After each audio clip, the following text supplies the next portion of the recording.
5. Terminado o ato, far-se-á o encerramento, de acordo com a abertura, isto é, se naquela foi suprimido o número 5, neste se começará do número 2. Não é revelada, aqui, a forma do batismo.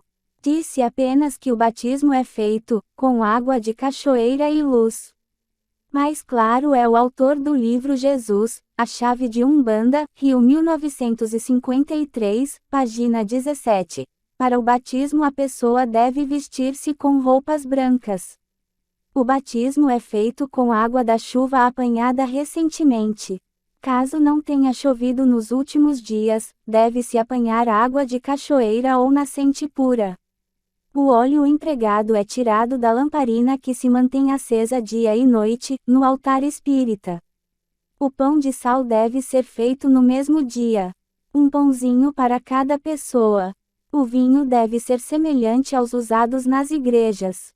Sobre uma mesinha colocar uma toalha branca e rendada. No centro, uma vasilha de cristal branco com água da chuva ou cachoeira, um raminho de manjericão e uma pequena concha apanhada na praia em dia propício.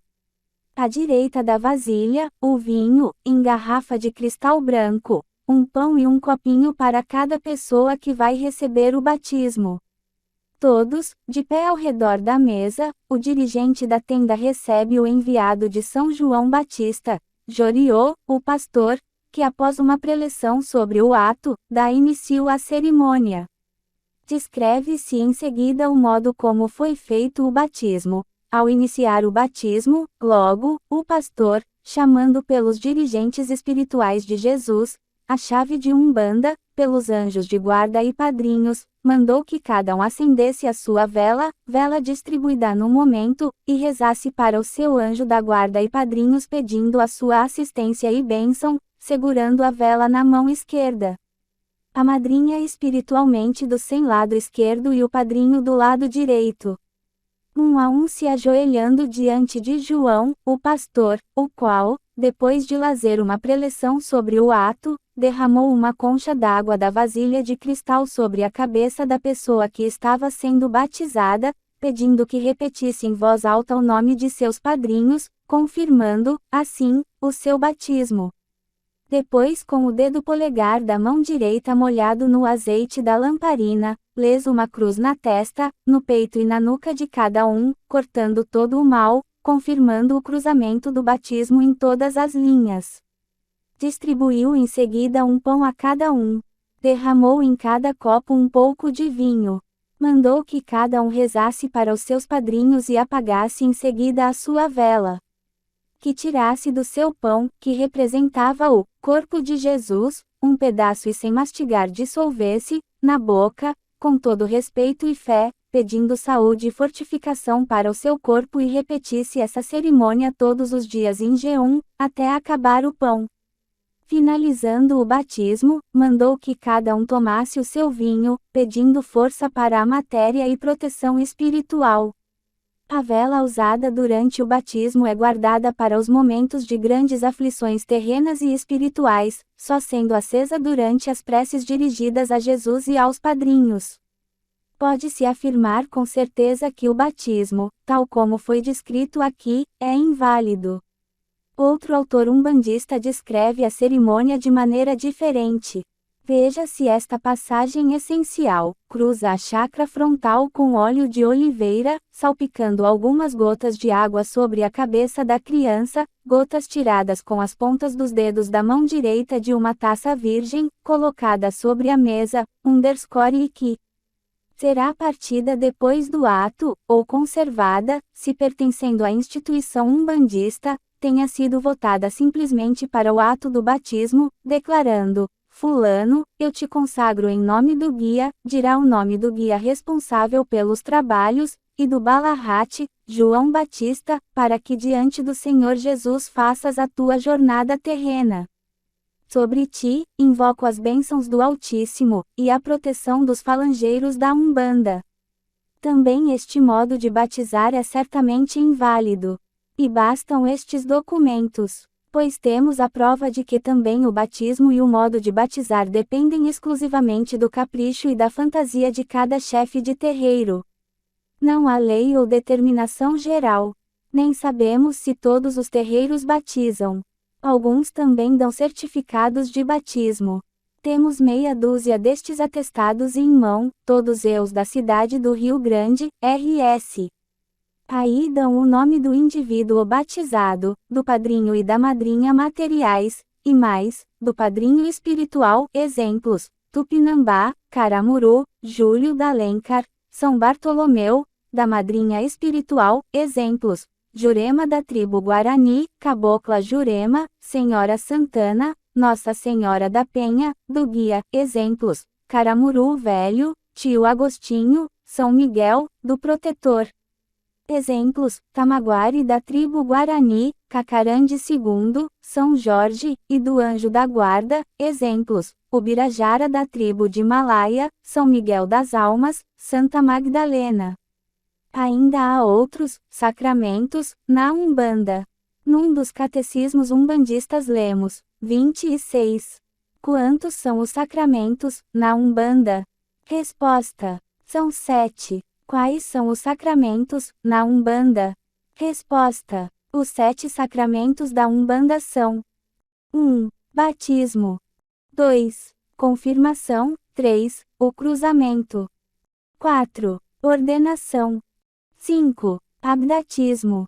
6. Casamento. 7. Acruzamento. Depois o catecismo explica que o ritual do batismo, na Umbanda, não é igual para todos, que a confirmação é um sacramento, pelo qual se confirma o batizado na fé de Umbanda, que o cruzamento é ministrado somente àqueles que se destinam ao mister de médiuns de Umbanda, que a ordenação ou o segundo grande cruzamento é que confere poderes ao cacicado, que o abdatismo é a quinta grande iniciação em vida do filho de Umbanda. É o sacramento que confere o grau de superior da ordem, correspondente ao abadesado em outras seitas, que o casamento perfeito deve ser indissolúvel, que o acruzamento significa libertar da cruz terrena, uma espécie de extrema unção. 5. Princípios de moral. Toda a literatura umbandista à nossa disposição é notavelmente omissa em tratar questões e princípios de moral. Limitam-se geralmente em dizer que é preciso fazer a caridade. Mas nem mesmo a palavra caridade recebe clara definição. Muitíssimas vezes a prática da magia é identificada com a prática da caridade. Muitos usam simplesmente os princípios da moral católica, tanto quanto a conhecem. O Catecismo Lex Umbanda, por exemplo, no capítulo no qual deveria definir mais claramente seus princípios morais, envereda por este caminho, meu amigo, chegou o momento de dizer-lhe aquilo que eu gostaria de dizer a muita gente grande, e aquilo que digo a mim mesmo: leia um catecismo. Leia um desses livrinhos redigidos pelos padres da Igreja, para uso das crianças, um desses livrinhos em cuja capa se lê primeiro o Catecismo da Doutrina Christide. Porque lá, além da enumeração dos vícios dos quais devemos fugir, estão mencionados os pecados contra o Espírito Santo, os pecados que bradam ao céu, as obras de misericórdia e tantas outras coisas que um bom cristão deve saber. Por isso, para podermos conhecer melhor e mais concretamente os princípios de ordem moral dos terreiros de Umbanda, era necessário ir lá e perguntar. Foi o que fizemos pessoalmente e mediante outras pessoas de confiança como informantes. Verificamos assim que nos terreiros geralmente se aplica uma moral de situação, conforme o gosto de cada um que vem pedir conselhos ou resolver problemas. Vários dos nossos informantes apresentaram casos fictícios e nas respostas recebidas houve gravíssimas ofensas à moral cristã. Permitem o aborto quando necessário para salvar a fama, aconselham frequentar semanalmente casas de prostituição, recomendam meios físicos para evitar filhos, etc. Alguns chefes de terreiros chegam a dizer que pecado não existe. Exemplos: no centro de Umbanda Guia, de Porto Alegre, um dos nossos informantes perguntou ao Babalaô se podia visitar casas de tolerância. A resposta foi afirmativa, mas apenas uma vez por semana. Outro informante nosso foi ao centro de Umbanda Dona Gema, de Porto Alegre, no Partenon.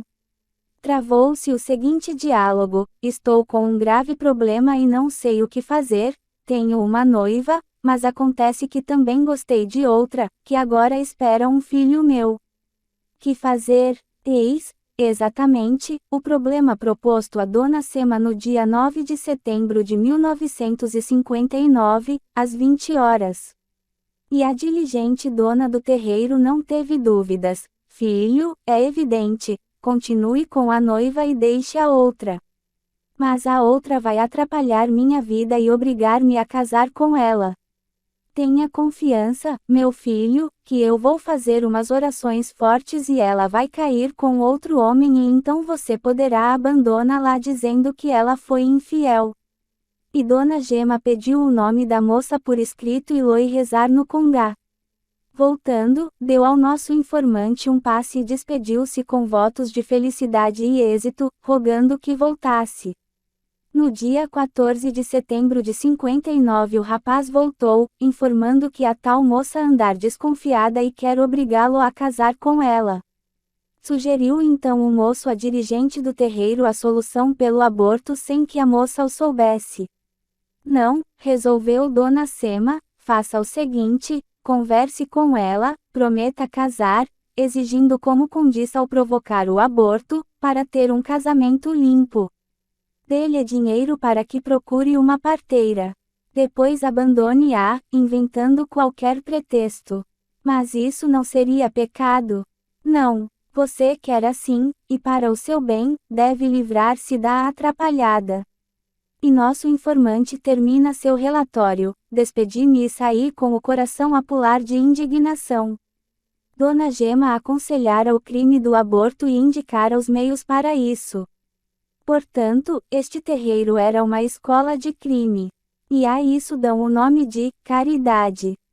Organização e funcionamento do terreiro. Tentaremos penetrar agora mais concretamente na vida do terreiro. Veremos os elementos materiais e humanos do local do culto umbandista. Também neste ponto, está claro, não há unanimidade. Mas algumas informações gerais sempre são possíveis. 1. Os elementos materiais. Como em todas as coisas humanas, devemos, também aqui, distinguir entre terreiros ricos, remediados e pobres. De modo geral, qualquer casa que possua um salão mais ou menos grande, serve para a instalação de um terreiro, mas o ideal é que o local do culto fique reservado exclusivamente a esse serviço. Para isso levantam um galpão ou barracão no fundo do quintal. O babalaô consciencioso faz questão de ter, para o culto, 3 casas especiais: a do orixá ou do santo, a das almas ou a casa do Egum, ou Bale, e a do Exu, pequenina como uma casinha de cachorro, geralmente logo à esquerda de quem entra no recinto geral do terreiro.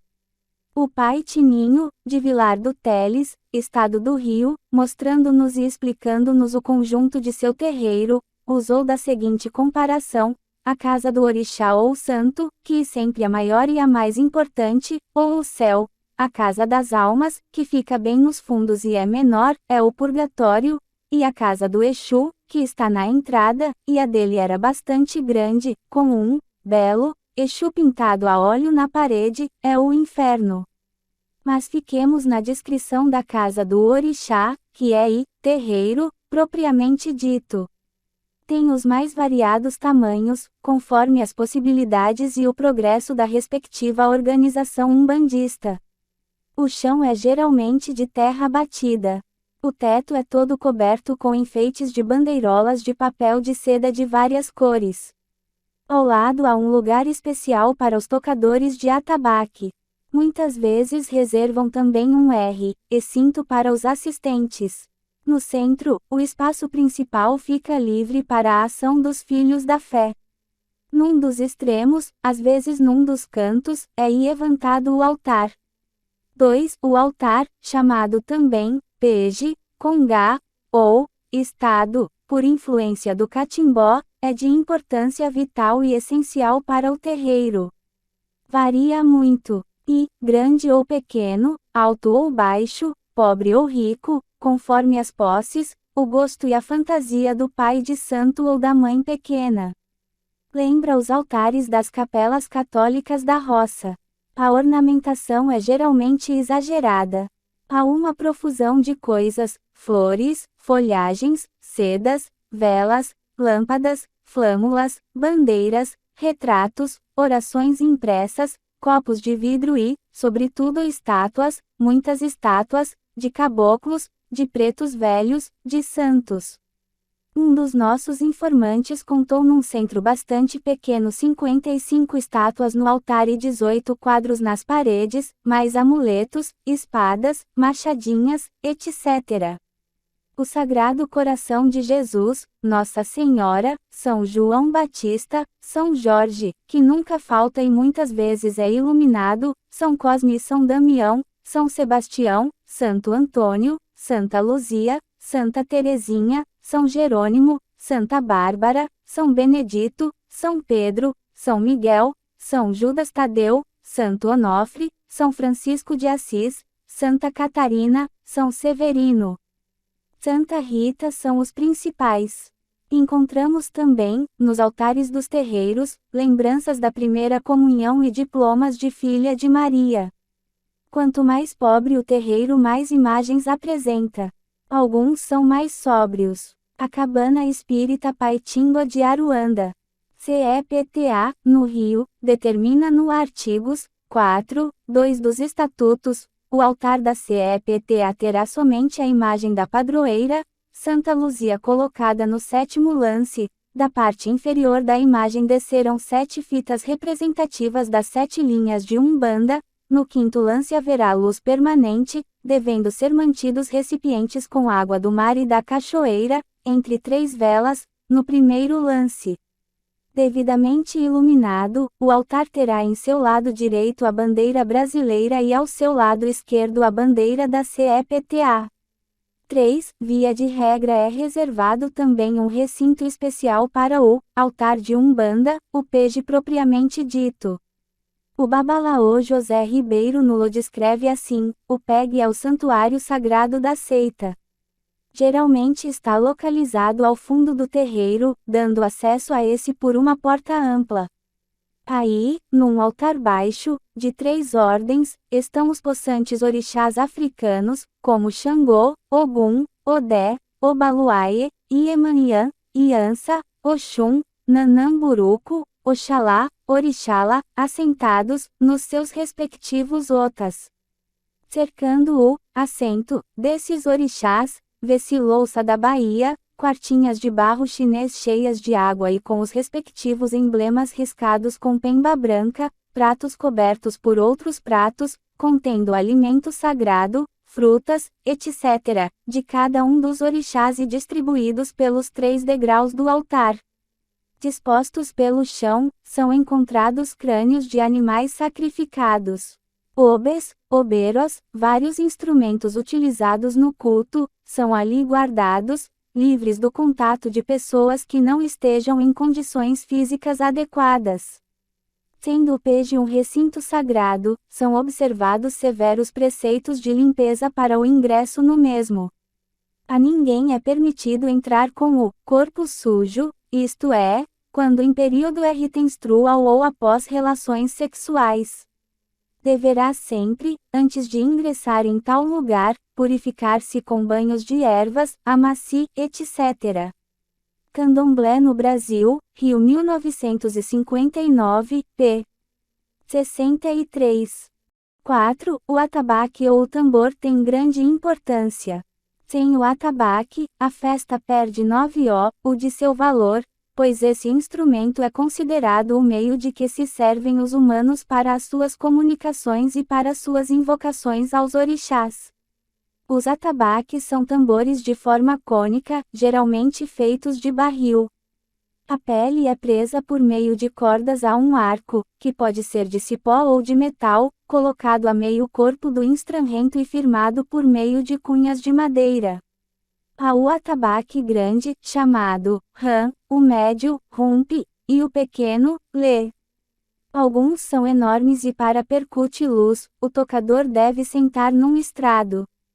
Cada orixá tem um toque característico. Xangô quer batidas rápidas, Omulu deseja toques cadenciados, e Ansan exige um ruído lento. Há um toque especial, chamado Adarrum, que é muito acelerado, irresistível. Gunwe, diz Edson Carneiro, desorienta completamente as filhas de santo, fazendo-as cair em transe, uma após outra. Não tem orixá que resista ao convite frenético do Adorum, observa Valdemar Valente. Os tambores são considerados objetos sagrados e, por isso, são submetidos a cerimônias específicas de preparação. Outro instrumento musical usado em alguns terreiros é o agogo, de ferro, duas campânulas, superpostas, uma menor cu, e a outra, percutindo com uma vareta de ferro. Também a cabaça faz parte da orquestra dos terreiros. 5. A pemba é outro objeto muito usado na magia umbandista. Trata-se de simples giz e com ele são riscados os sinais evocativos dos espíritos. Segundo os umbandistas, cada espírito possui seu próprio sinal cabalístico, denominado ponto riscado.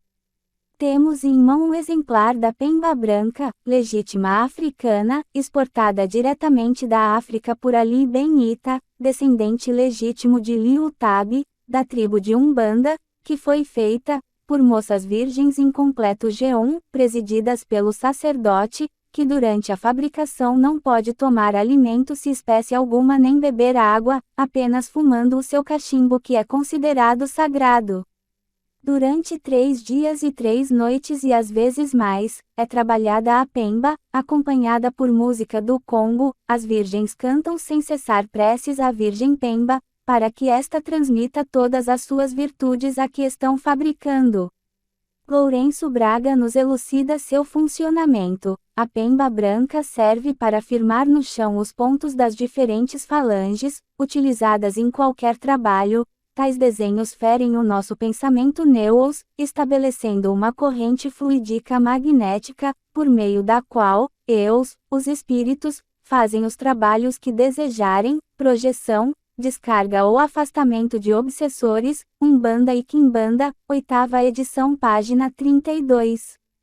Há também pembas de outras cores, vermelho, amarelo, rosa, roxo, azul, verde e preto.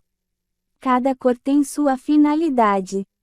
6. A pólvora é também um elemento de muito uso. Lourenço Braga, pi. 32S, justifica seu uso com as seguintes palavras. Eu explico a grande utilidade dela, da pólvora, para a descarga de ambientes ou deslocamentos de camadas fluídicas, densas, pesadas, em volta de uma criatura, dentro de uma casa, em uma localidade qualquer.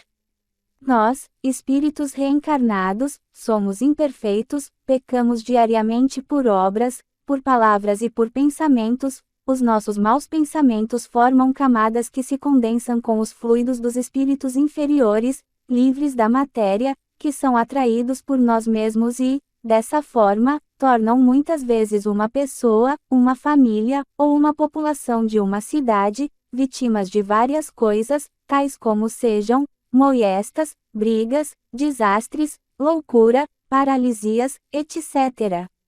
Para a descarga, deslocamento ou desagregação dessas camadas pesadas de fluidos condensados.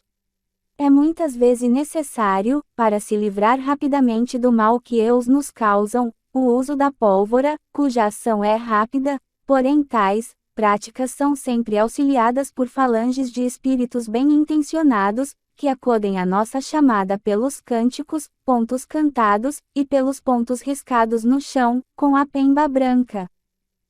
7. É curioso anotar como o Sr. Oliveira Magno, Prática de Umbanda Rio 1952, página 42, esclarece o uso do galo preto. De todos os galos, os pretos são os últimos a cantar, isto é, os que só cantam próximo ao raiar do dia. Eis o motivo de algumas lendas dizerem que o canto do galo dissipa as trevas da noite e afugenta os demônios. A influência do galo proto é de grande importância em alguns trabalhos de magia.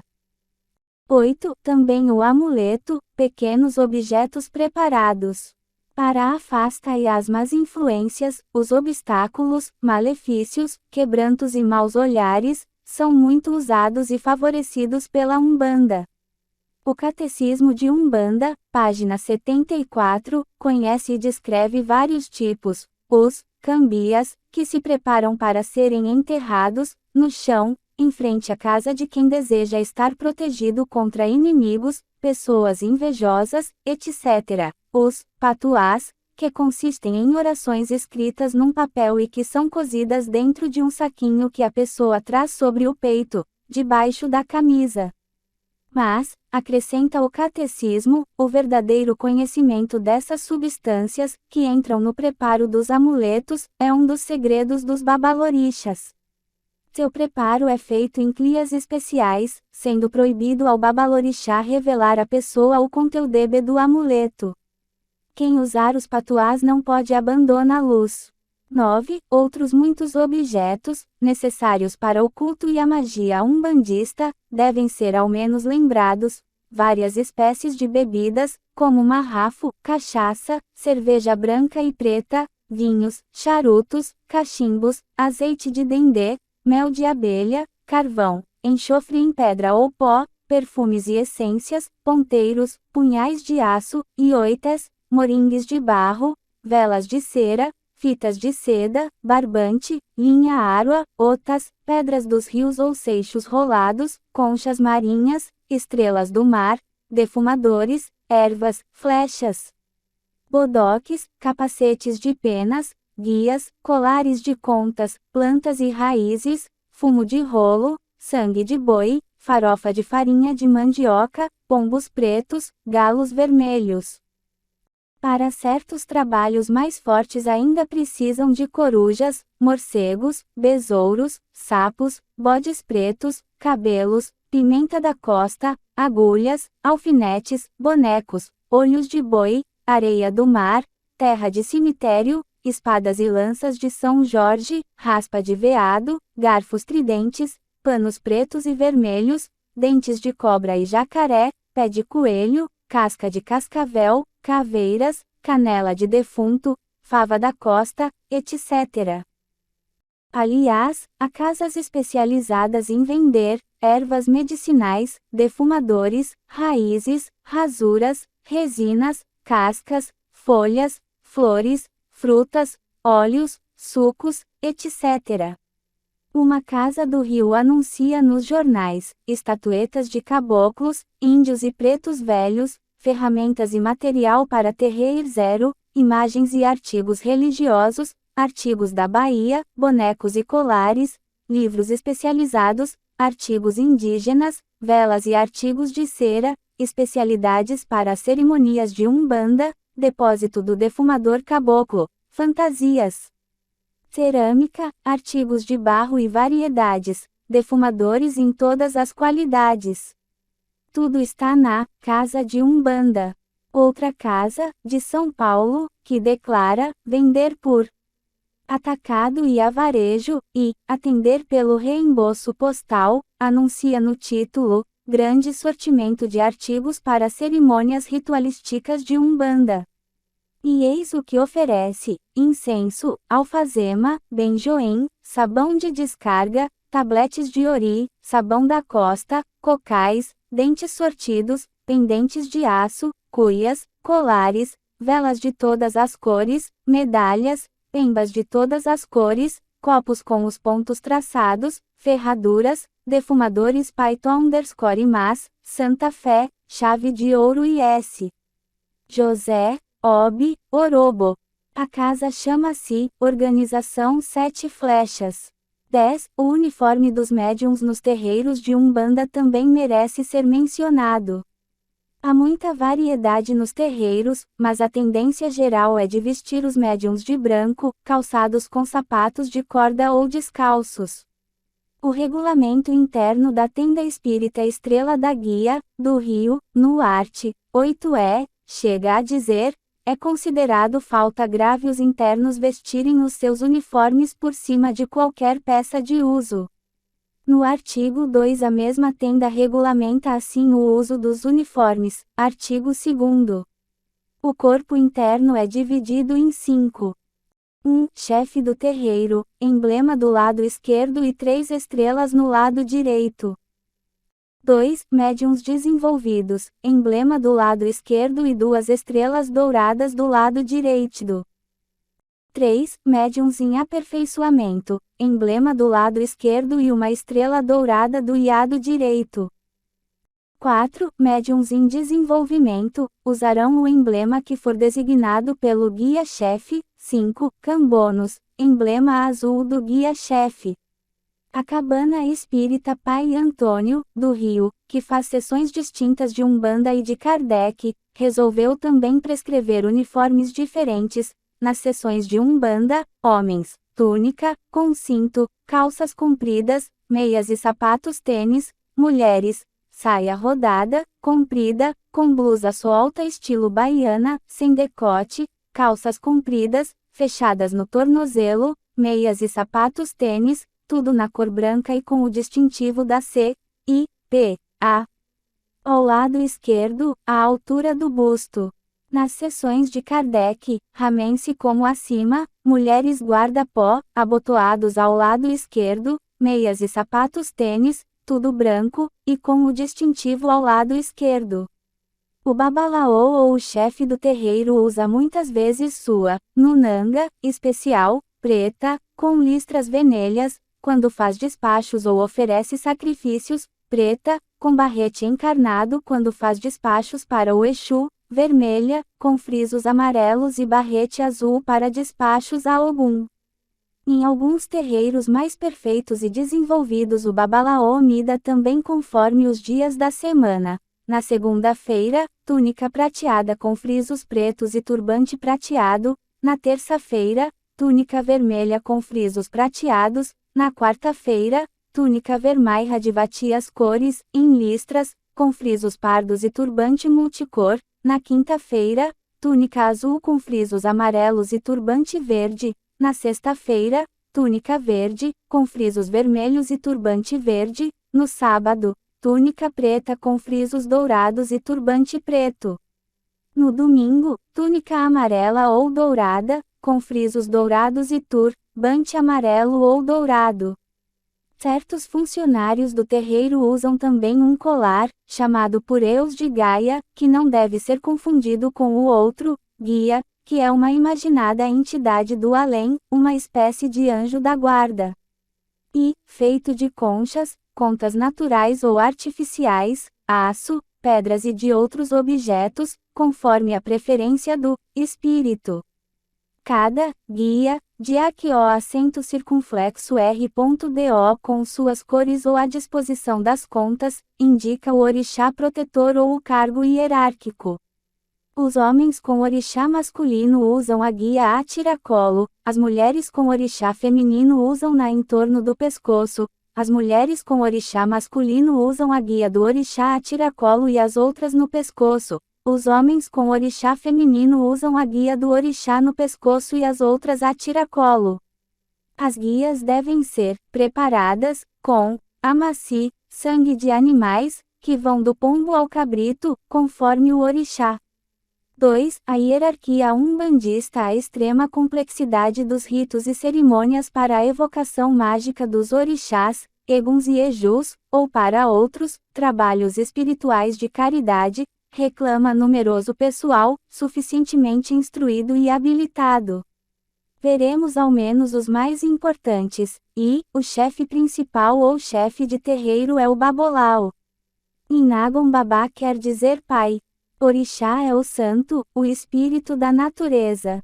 Assim babalorixá quer dizer, pai de sonto, isto é, a pessoa que faz o assentamento do orixá na cabeça do filho.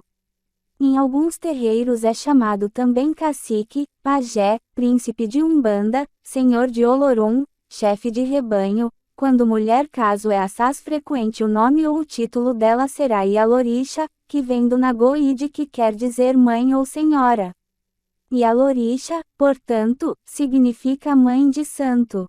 Em alguns terreiros é chamada também babá. O Catecismo de Umbanda, Rio 1954, página 69, resume as funções do babalorixá nos seguintes pontos. 1. Incorporar o espírito do dono do terreiro, isto é, do espírito sob cuja proteção se fazem os trabalhos do terreiro, constantemente. 2. Identificar os espíritos que se manifestam. 3. Executar todas as práticas mágicas necessárias à consagração dos otas, isto é, das imagens dos orixás que baixam no terreiro. 4. Riscar o ponto, no início de trabalhos. 5. Explicar a doutrina, fazendo prédicas, em sessões que sejam dedicadas a trabalhos de demanda. 6. Dar passes, nas sessões de caridade. 7. Diagnosticar as doenças, empregando as ervas no seu tratamento. 8. Evitar disputas, brigas e inimizades entre os sócios de um terreiro. 9. Fiscalizar os trabalhos dos médiuns e dos auxiliares do terreiro. L0. Conhecer a arte de adivinhações por meio dos búzios, saber cartomancia e leitura das mãos. Outros acrescentaram que o pai de santo deve também presidir os sacrifícios, preparar e iniciar filhos de santo e fazer sortilégios. A mãe de santo tem os mesmos ofícios e direitos, só não pode adivinhar pelo Ifá, por ser mulher, mas pode adivinhar pelos búzios. 2. A seguir vêm os ogãs, homens que auxiliam diretamente o babalaô, tratam do cerimonial, dirigem os trabalhos de incorporação dos médiuns, entoam os pontos cantados e zelam pela perfeita ordem do terreiro. Devem conhecer a força das ervas, os segredos e os efeitos dos pontos riscados, a corrida dos santos, e manejar a taca para sacrificar os animais. Quando mulheres, chamam-se jabona, gibona ou mãe pequena. Elas devem também dirigir as danças e ocupar-se com as mulheres. 3. Vêm então os cambones, cambonos ou cambandos e as sambos. Todos são filhos ou filhas de santo. São auxiliares, competindo-lhes abrir o terreiro, receber qualquer babalaô, enxugar o rosto dos médiuns, evitar que se machuquem, socorrê-los quando em transe, ajudar nas danças e cantar para as grandes cerimônias. Os cambones prestam assistência aos homens, as sambas às mulheres. 4. Seguem, afinal, os médiuns, julgados em condições de incorporar ou receber os orixás menores. Na Umbanda esses médiuns, quando incorporados, são chamados também covolos, diporelhos, moleques, etc. A respeito da expressão cavalo, o Sr. Samuel Ponzi, Lições de Umbanda, Rio 1954, p. 21, tem a seguinte explicação: cavalo é uma expressão aparentemente brutal, porém bem judiciosa. O médium é realmente o cavalo de que se serve o cavaleiro, o guia, espírito ou orixá, para percorrer o caminho dessa nova espécie de apostolado, ensinar aos filhos de Umbanda a vereda da luz. Todo o cavalo, depois de domado, tem o seu cavaleiro, assim todo o cavalo de Umbanda, depois de desenvolvido, tem seu guia, seu cavaleiro de Aruanda. Mas quando o médium do terreiro é incorporado por um Exu, diz-se, burro. A expressão é corrente entre os umbandistas não tem nada de ofensivo. Geralmente cada terreiro tem numerosos médiums. Nossos informantes em Porto Alegre assistiram a sessões com 10, 18, 25, 33, 50 e até com 110 médiums funcionando. Nunca vi sessão que tivesse menos de 10 médiums, daí para mais. Dos 50 médiums, L8 eram homens e 32 mulheres. Dos 33, 12 homens e 21 mulheres. Dos 18, 8 homens e mulheres. O número de médiums varia também de acordo com o tipo da sessão. Quando é dia de trabalho, consultas, passes, haverá necessidade de maior número. Sessão de pura doutrinação dos assistentes não precisa de tantos. Disseram-nos que a tenda Nossa Senhora das Graças, no Rio, possui 300 médiuns. Vimos-los, uma vez, funcionando, mas não foi possível contar R, conjunto dançante. Quanto à cultura dos médiums, a impressão geral dos nossos informantes foi de que é ínfima e mínima, que 99% são totalmente ignorantes, altamente ignorantes. Mas convencidos. Muitos não sabem nem ler ou apenas conseguem assinar o nome. Quando dão os passes, falam um português todo arrebentado e desculpam-se dizendo que falam assim forçados pelos espíritos, que, aliás, tolos, falam português. E os poucos que aparentam formação mais esmerada, têm na cabeça um emaranhado tal de ideias certas e erradas que se torna difícil levá-los a um raciocínio lógico. Mas consideram-se seres importantes. Pensam que é grandíssima honra ser cavalo de santo. E as mães se orgulham quando podem apresentar um filho ou uma filha em desenvolvimento. Muitos são sinceros e aceitam convictamente a baixa do santo. Mas são extremamente crédulos e supersticiosos.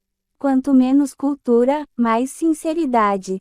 Mesmo nos terreiros, a absoluta maioria dos médiuns é de cor branca. 5. Os terreiros conhecem ainda funções especiais, com nomes também especiais. O Babalaô José Ribeiro nos dá a seguinte lista: Ogã Calofé, padrinho escolhido pelos orixás, confirmado e entronizado. Não tem obrigação de cabeça, mas tem deveres para com o terreiro. Recebe as mesmas homenagens e o mesmo respeito que o Babalorixá ou a Ialorixá. Ogum Nilo, Ogã batedor de atabaque. Ogum Alabe, Ogã chefe dos batedores de atabaque. Axogum, sacrificador de animais.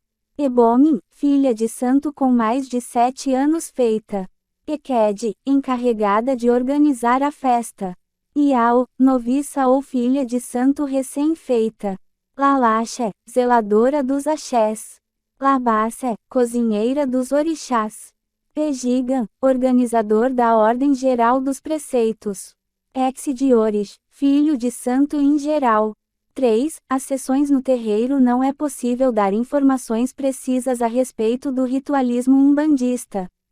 Temos visitado inúmeros terreiros no Brasil, escreve Emanuel Zespo, e não encontramos a uniformização do ritual tão desejada por alguns. Verificamos que cada terreiro, cada centro, segue, no geral, a orientação dada pelos seus próprios guias e caciques. Muito embora não haja ainda unidade no rito, obedece contudo a certas regras, que o Catecismo de Umbanda, RRT 1954, página 39, resumiu nos seguintes traços. Numa sessão pública, a assistência fica separada do terreiro, por uma grade com 2 entradas, uma para a entrada, outra para a saída. Os médiuns do sexo masculino dispõem-se numa fila, os do sexo feminino, noutra fila. Todos os médiuns vestidos de branco, descalços, no caso do terreiro ser assoalhado, ou calçados com sapatos de lona. Os cambonos, vestidos de branco e com sapatos de lona, defumam o ambiente. O presidente faz a prece de abertura. O chefe do terreiro, enquanto se cantam os pontos, risca o ponto de segurança ou porteira, contra os ejus, derramando depois marrafo, cachaça, nos 4 cantos do terreiro, do lado de fora. O chefe do terreiro volta ao centro do terreiro, iniciando-se então o canto dos pontos das falanges ou linhas que tem de baixar, incorporados os guias, espíritos, o público é atendido para os passes de descarga, resposta às consultas, conselhos, etc. O encerramento das sessões públicas é feito com o canto dos pontos de despedida dos espíritos, prece final dita pelo presidente. Costumam distinguir, na Umbanda, 3 tipos de sessões. 1. Sessões públicas. 2. Sessões privativas para sócios. 3. Sessões especiais para desenvolvimento de médiuns. As sessões públicas, também denominadas sessões de caridade, obedecem mais ou menos à seguinte ordem, descrita Peto Babalaô Lourenço Braga, depois de riscados e cantado os pontos de segurança, contra os ejus, ou os maus espíritos, para que não estraguem os trabalhos do terreiro, devem os médiuns receber seu guia, que descarregara o médium. O presidente ou o chefe do terreiro manda que um médium, vidente, ou auditivo, examine todos os médiuns e cambonos, para verificar se algum deles está com o espírito encostado. Essa verificação poderá ser feita também por um médir, RM, incorporado. Feita assim a limpeza do ambiente e dos médiuns, com o auxílio de defumadores e outros meios mágicos, é iniciado o exame das pessoas que compareceram pela primeira vez. O médium descreve o que vê em volta do paciente, dizendo se há algum trabalho feito contra ele, se há falanges grandes ou pequenas e a que grupo de espíritos pertence, se há espíritos sofredores ou trevosos em volta dele, se há doença ou se está passando provação. Esclarecida esta parte, serão puxados, cantados, vários pontos, para retirar as falanges de obsessores e o presidente, ou babalaô, pede para que queimem, cortem, rebentem e destruam qualquer ponto de amarração, preceito ou patuá, feito contra a pessoa examinada. Então o médium esclarece se ficou algum espírito para baixar. A maioria dos terreiros começa logo com a defumação do ambiente. Na entrada, nos 4 cantos de recinto, defuma-se também o presidente, o chefe do terreiro, os diretor.es presentes, os médiuns, os cambones, etc., enquanto se puxa um ponto apropriado à defumação. Findos os trabalhos, canta-se um ponto para a descarga do ambiente e de todos os presentes. Vem então o momento para o babalaô fazer uma alocução doutrinária, de 15 a 20 minutos. Muitas vezes também, depois da defumação inicial e dos primeiros pontos cantados, começam a sondar ou como eles dizem, a salvar, as diversas falanges de Umbanda. Inicial e dos primeiros pontos cantados, começam a saudar ou saudar. Diz Arthur Ramos que a expressão já nos chegou assim, prontinha, da África. B. Sessões para os sócios. Para isso é determinado um dia, da semana, podendo ser em uma semana para exame e descarga dos sócios e na outra para descarga nas casas dos sócios, ou irradiações à distância, em pessoas loucas ou doentes, impossibilitadas de locomover-se.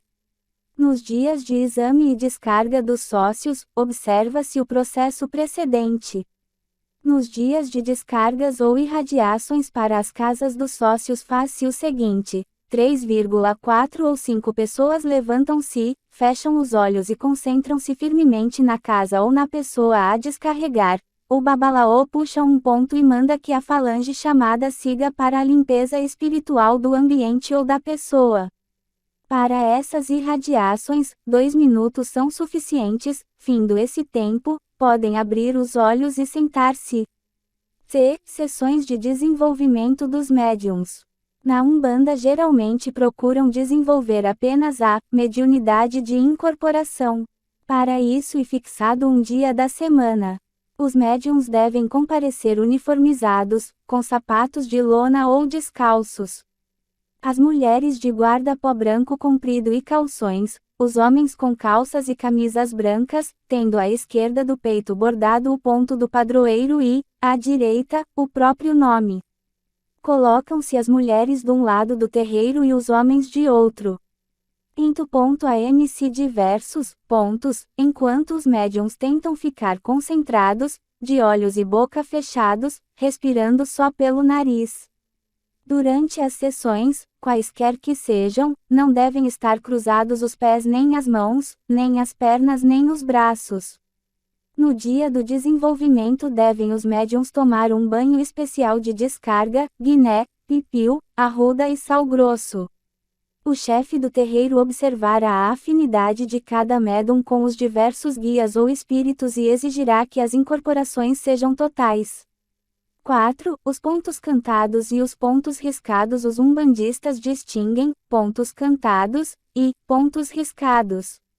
As canções e os hinos em honra de qualquer espírito e, sobretudo, os que têm a finalidade de chamar ou evocar ou fazer baixar os espíritos, são conhecidos como pontos cantados. Os pontos cantados dizem eu são verdadeiras preces. Provocam vibrações mentais homogêneas que se aglutinam e formam uma corrente fluídico-magnética propícia à eficiência maior dos trabalhos experimentais.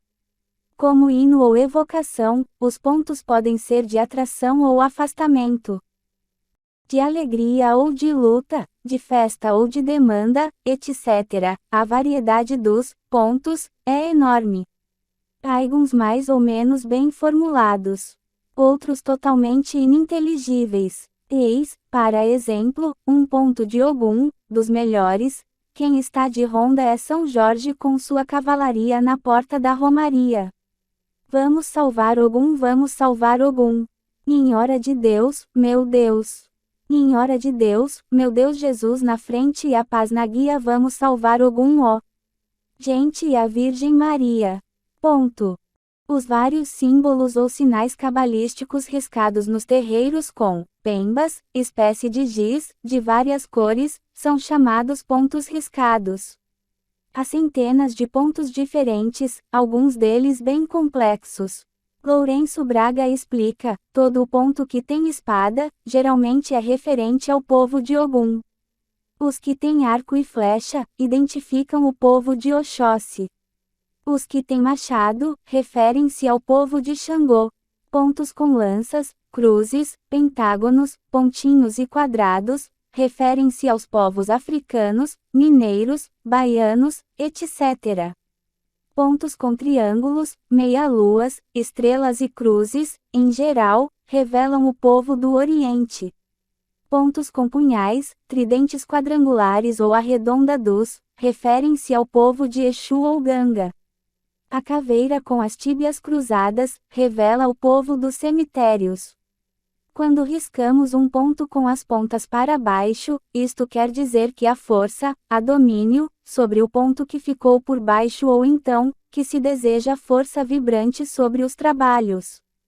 Quando as pontas estão para cima, quer dizer que se entrega ao domínio das vibrações superiores, os trabalhos a executar. Quando deitados horizontalmente, representa neutralidade ou Euton que não se quer lutar, que tudo deve se realizar em paz e de comum acordo. Os pontos ou símbolos podem ser cruzados. Quando deparamos com um ponto de flecha, espada e machado, podemos dizer que tal ponto é cruzado com as linhas de Oxóssi, Ogum e Xangô. Explicações mais ou menos razoáveis sobre o significado de cada símbolo em particular nos são dadas por Osório Cruz. Eis, em substância, seus esclarecimentos. 1. A cruz é considerada geralmente, nos meios esotéricos, como um dos símbolos mais antigos. Simboliza, diz o 4, a luz espiritual, o espírito puro e as energias ou forças espirituais. Afasta, por isso, os espíritos inferiores, maus e obsessores. Seria também eficaz contra pensamentos ruins e confere maior luminosidade à nossa aura. É por tudo isso um ponto muito estimado e riscado no início dos trabalhos ao pé da mesa, pelo próprio presidente do terreiro, enquanto reza um Pai Nosso. Depois da sessão deve ser apagado com um pano branco e limpo, molhado em água fluidificada pelo presidente. 2. A linha reta, simboliza a justiça divina, significa também o caminho mais curto entre o erro e sua consequência, entre o bem e sua recompensa, entre o mal e seu castigo. É, pois, um ponto muito apto para simbolizar a importante lei do karma, que é uma lei básica na linha de Umbanda. 3. A linha curva, aberta ou em semicírculo, se for traçada com pemba branca, simboliza a sabedoria de Deus e seus mistérios. Se for traçada com pemba vermelha, significa a força espiritual para o bem. 4. O triângulo, se for traçado com um dos vértices para cima, simboliza a libertação do espírito. Se com um vértice para baixo, significa a descida ou a incorporação do espírito. 5. O signo de Solomon é um dos pontos mais riscados, formados de dois triângulos invertidos e encaixados um no outro. Simboliza a união do espírito com a matéria. Garantem os umbandistas que este signo possui grande poder mágico, se for riscado por uma pessoa muito evoluída e conforme certos ritos que pertencem aos iniciados africanos e hindus. Dizem que, para riscar este ponto, é necessário forte concentração de pensamento, tanto da parte de quem risca, como também de todos os assistentes. Feito devidamente o signo, ele possibilita grandes trabalhos invisíveis por parte das entidades presentes que forem benéficas, pois tem o poder de afastar os maus espíritos. 6. A flecha representa o impulso das energias astrais. Este ponto, 3 divertem, deve ser utilizado com muito cuidado e somente com boas intenções e forte concentração, pois, assim como a flecha pode não atingir o alvo, assim uma energia astral pode ser desviada ou não alcançar a meta por ser fraca ou mal orientada. A flecha é o ponto preferido dos caboclos, pois, eles são portadores de energia astral muito forte. Estes e outros pontos devem ser riscados com pemba. Usar para isso o carvão seria praticar magia negra. Cerimônias e ritos nos terreiros. 1. Os sacrifícios ou as obrigações. Esses sacrifícios ou oferendas são presentes feitos a uma ou mais entidades, quer cumprindo a obrigação pré-estabelecida, quer reverenciando um orixá em sua data festiva, quer, finalmente, em retribuição a um favor recebido ou, em casos especiais, por ocasião de um pedido de especial relevância. Distinguem, pois, os umbandistas, 4 espécies de sacrifícios: 1. De obrigação, 2. De reverência, 3. De agradecimento e 4. De petição. Na oferenda surgem também 4 problemas. 1. O problema da oferta a ser dada, ou o objeto. 2. O problema da maneira como ofertar. 3. Do local onde sacrificar. E 4. Da hora quando deve ser oferecido o sacrifício. Quanto ao objeto ou o material da oferenda, os umbandistas no culto aos orixás, não falamos aqui da quimbanda ou do culto aos Exus, costumam usar flores, lírios, rosas vermelhas sem espinho, jasmim, bebidas, cerveja branca, vinho branco, champanhe, marafo, mel, charutos, fumo em rama, rapadura, pó de arroz, bandejas, taças de cristal, perfumes, velas e outras coisas. Na maneira de ofertar, distinguem a preparação do ofertante, que deve tomar antes banhos de descarga, purificar o espírito pela prece, do material, tirar as marcas e etiquetas, selos e rótulos, prece, e as ações que devem ser feitas no local, saudação à entidade, preces de oferecimento. O local varia segundo a vibração peculiar do espírito. Exemplos: Oxalá vibra nos verdes, Iemanjá nas águas, pretos velhos nos gramados, etc. O local depende também da lua. As melhores horas são, das 5 às 7, das 12 às 13, das 15 às 18 horas. Exemplos: oferendas para Iemanjá, local, em Praia de Mar. Oferenda: uma bandeja de madeira, forrada com papel branco e azul e contendo um vidro de perfume, pó de arroz, espelho, pente e flores brancas. Maneira de preparar: essa dádiva é oferecida à 7ª onda, devendo o ofertante entrar na água levando o presente espalmado em ambas as mãos. Oferenda a Ogum, local, na entrada da mata. Oferenda: um churrasco de costela, cerveja branca, farinha, um charuto e fósforos. Maneira de preparar: prepara-se o churrasco untando-o antes com azeite de dendê, temperando-o na forma normal e levando-o ao fogo para assar. A farinha é preparada com gema de ovo batida e levada ao fogo para corar, com azeite de dendê. Coloca-se depois a farinha numa bandeja e sobre esta o churrasco e em volta rodelas de tomate e ovo cozido. Prepara-se o local, cobrindo-o com o papel de seda branco e vermelho. Coloca-se a oferenda, abrindo-se a cerveja que é depositada ao ilhado, juntamente com copo um pouco de bebida. Acende-se o charuto, que é depositado do outro lado da bandeja, deixando-o sobre a caixa de fósforos aberta. Oferenda ao povo do Oriente. Local, na areia da praia. Oferenda, 7 flores conhecidas pelo nome de Bastião de São José, uma garrafa de vinho branco, uma de champanhe, papel branco e rosa. Maneira de preparar: abre-se o papel branco sobre o chal, depois o rosa e coloca-se o ramo de flores, amarrado com fita cor-de-rosa, ao lado, deposita-se a garrafa de vinho, já aberta e cerca-se a oferenda com champanhe. Nos terreiros com tendências africanistas, a maioria das obrigações são acompanhadas de motonça de animais de várias espécies. E, a cerimônia, das mais importantes. A pessoa especializada para esse sacrifício chama-se Aksogun, mão de faca. A matança deve obedecer a uma porção de regras. Não cumprindo estas determinações, o orixá não só rejeita o sacrifício, mas é capaz de cobrá-lo em dobro ou triplo. Daí o grande cuidado nesta cerimônia. Deve-se saber escolher o tipo do animal que o orixá deseja, sua cor e sexo, etc. 2. As adivinhações. Muitos vão ao terreiro pedir ao pai de santo que bote os búzios, isto é, que interrogue os espíritos sobre determinado problema, sobre a natureza de alguma aflição ou doença, sobre o êxito de certos negócios, inclusive para resolver problemas políticos. Búzios, ou búzios, são pequenas conchas marinhas, por meio das quais os babalaos se comunicam com os espíritos. Os búzios, depois de apanhados na praia, recebem um batismo. Os búzios assim consagrados, são guardados dentro do altar.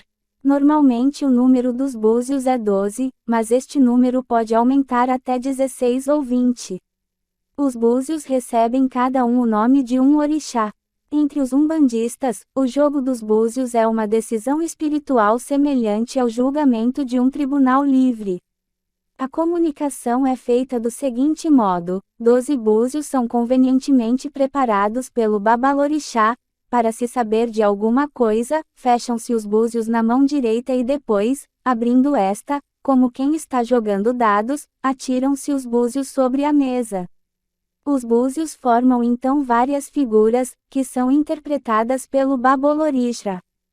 Quando o babalorixá está jogando os búzios, há sempre espírito junto dele e do consulente. Esses espíritos auxiliam o babalorixá a interpretar as figuras muito complicadas. Antes de iniciar a adivinhação, o babalorixá dirige uma pequena prece ao seu guia e ao guia do consulente, Catecismo de Umbanda, Rio 1954, página 70.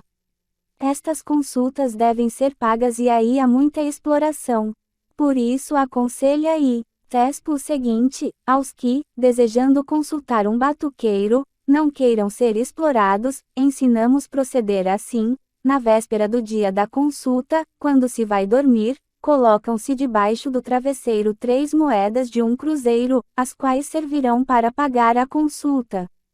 No dia seguinte, em presença do batuqueiro, quando este já arrumou a toalha, as guias e empunham os búzios, põe-se, sem dizer palavra alguma, as 3 moedas dentro do círculo de guias.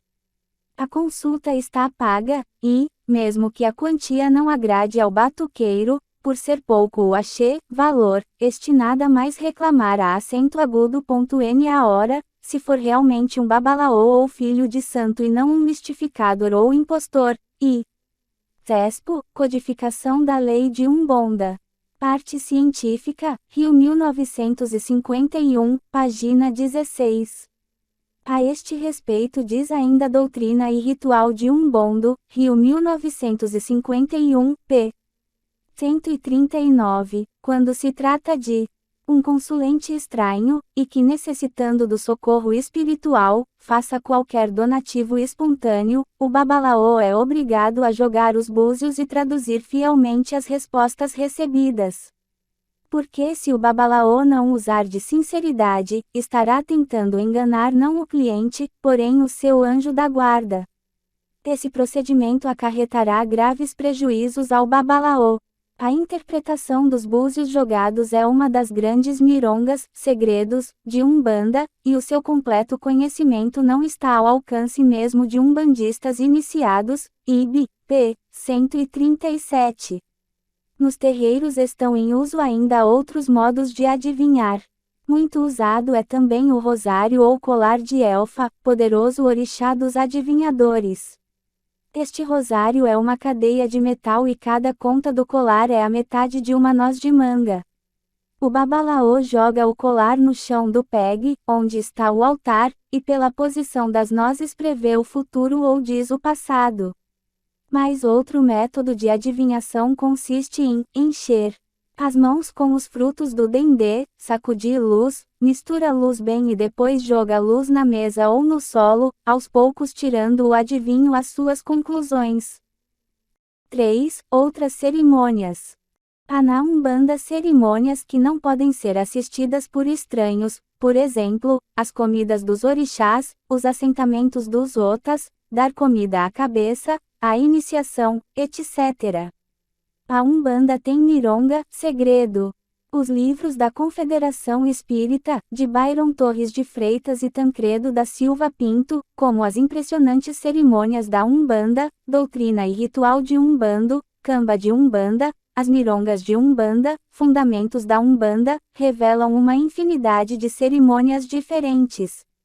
Basta percorrer os índices. Exemplos: comidas e bebidas de santo, lavagem das guias dos orixás, obrigações no mar e na cachoeira, o assentamento dos otas, o padê de Exu, preceitos do nascimento, o matrimônio umbandista, fechamento do corpo, confirmação do anjo da guarda, reservar a cabeça, lavagem dos pertences do orixá, obrigação a Iemanjã, a festa do Ongombe, despachar ebó, como se despacha o santo, etc., etc. Destas e de outras obras recolhemos alguns exemplos, colocados aqui em ordem alfabética. Ágo, quer dizer licença. Há certos momentos em que esta palavra significa pedido de proteção aos guias, por exemplo, quando a Tigem passa com velas, fogareiros, lamparinas acesas atrás de outros, estes, além do esconjuro, devem dizer: Ágo, Ágo, meu pai. Agul de Oxalde, cerimônia de mudança das águas nos candomblés, contidas nos potes, copos, etc. Essa água é apanhada pelas filhas de santo, e também se denomina purificação dos candomblés. Água de Xangô, esta água é preparada deixando uma pedra de raio, meteorito, pedra de cachoeira, etc., dentro de uma vasilha de água durante algumas horas ou da noite para o dia. E, proibido beber lá a quem na véspera ou no dia teve relações sexuais ou mulher menstruada. Água fluidificado, vem da influência kardecista. E, água potável que recebeu, vibrações dos guias, quer em terreiros, quer pela exposição ao sereno ou mesmo em algum compartimento da moradia a fim de adquirir propriedades inexistentes na água comum. Dizem também, água magnetizada, segundo a escola de Mesmer. É pura fantasia. Assentamento de Orish, e, o lugar no peje, altar, onde se coloca a representação do orixá ou seu fetiche, ota, ponto riscado, etc., tudo mediante ritual apropriado. Axé, força mágica do terreiro, representado pelo segredo, composto de vários objetos pertencentes às diversas linhas, falanges, entidades, etc., e que são enterrados no centro do terreiro ou debaixo do Ixê, mastro que ostenta no cimo os símbolos de Xangô ou de outra entidade protetora. Axexe, cerimônia fúnebre, de 7º dia. Azueia, ordem dada no terreiro para os assistentes baterem palmas à chegada do santo, isto é, quando se incorpora o orixá nos médiuns ou cavalos de santo. E, uma espécie de saudação ou cumprimento que se faz à entidade. Bater cabeça, quando se bate a cabeça no peje ou diante de algum guia incorporado, é sinal de respeito e humildade. Bater nos ombros, Quando nos terreiros o cuia toca seu ombro esquerdo no direito e o direito no esquerdo do outro guia ou de algum assistente, é um cumprimento que significa muita amizade e fraternidade. Batucagem, dança religiosa do ritual do terreiro, tendo por finalidade facilitar a incorporação dos guias nos médiuns que a executam. Boneco, figura de pessoa ou animal, feito geralmente de cera, utilizados em trabalhos de magia, para as mais diversas finalidades, contendo um pedaço de roupa, um pouco de saliva, urina, sangue, suor, unhas, cabelos ou outra coisa qualquer que tenha passado pelo corpo da pessoa a qual se quer beneficiar ou prejudicar e sendo balizado com o nome dessa pessoa mediante um complicado ritual.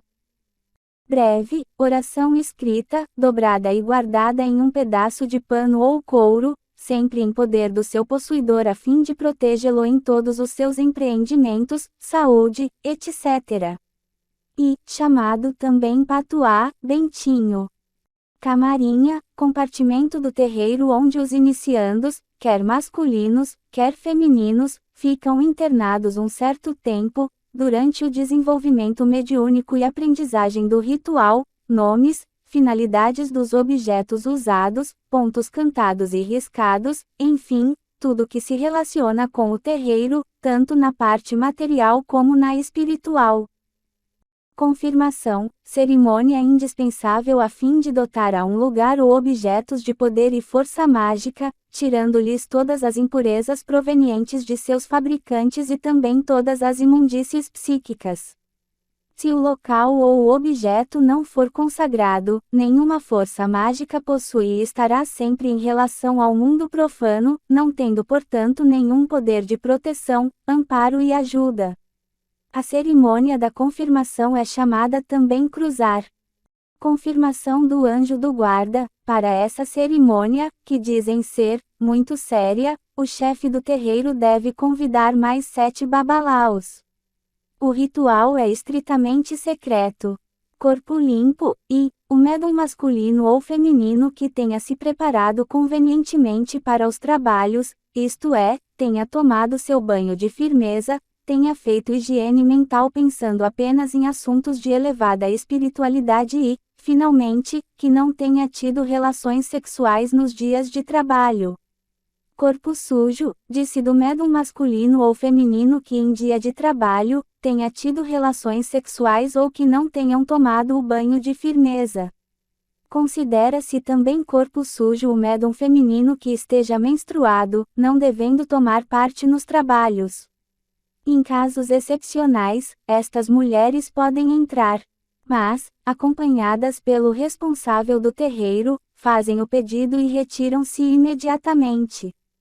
O acompanhante vai atrás pronunciando as seguintes palavras: entra como entrei, bebe como bebi, sai como saí. Cruzamento de médiuns, disse do período inicial de seu desenvolvimento até o final do mesmo. Cruzeiro das almas, e o cruzeiro existente em quase todos os cemitérios. E em seu redor, acendem-se velas não somente desobrigando-se de alguma obrigação, como também em benefício de algum espírito atrasado ou familiar.